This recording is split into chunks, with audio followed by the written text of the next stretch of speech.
Friends, இன்னைக்கு நம்ம ஒரு கதை தான் பார்க்க போகிறோம். இன்ட்ரெஸ்டிங்கான சூப்பரான மாணிக்கவாசகர் கதை தான் பார்க்க போகிறோம். மாணிக்கவாசகர் பாண்டிய மன்னனோட அமைச்சராக இருந்தார்.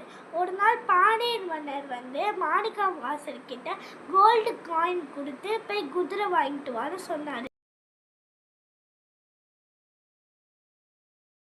போது ஒரு முனிவரை பார்த்தாரு. அந்த முனிவர் ரொம்ப அழகா இருந்தாரு. பார்த்து மயங்கி அவருக்கு அடிமையா ஆயிட்டார். லாஸ்ட்ல அதுக்கப்புறம் அவரை பார்த்து மயங்கிட்டு அவர்கிட்ட காசெல்லாம் வச்சு திரும்பெரைத்துறைன்னு ஒரு ஊர்ல கோவில் கட்டிட்டாரு. அவர் எனக்காக பாடல் எழுதுன்னு சொன்னாரு. அதான் திருவாசகம்.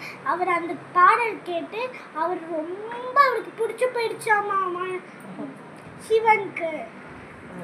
மனத்தோட இம்பார்ட்டன்ட்னா கடவுளும் பக்தியும் தான் அப்படின்னு பண்ணாரு மாணிக்கவாசகர். ஒரு வாசகத்துக்கு உருகா அதுல இருந்து இப்போ உங்களுக்கு ஒரு பாட்டு பாட போறேன்.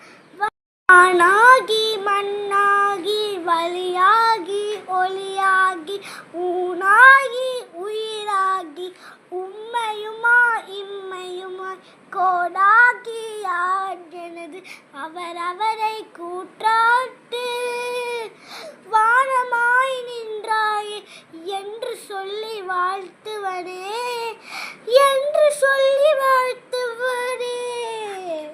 தேங்க்யூ. அப்படியே லைக் பண்ணுங்க, ஷேர் பண்ணுங்க, சப்ஸ்கிரைப் பண்ணுங்க. இந்த பாட்டு பிடிச்சிருச்சுன்னா மாணிக்கவாசகருக்காக ஒரு ப்ளூ ஹார்ட் கமெண்ட் பண்ணுங்க. பாய் ஃபாய்.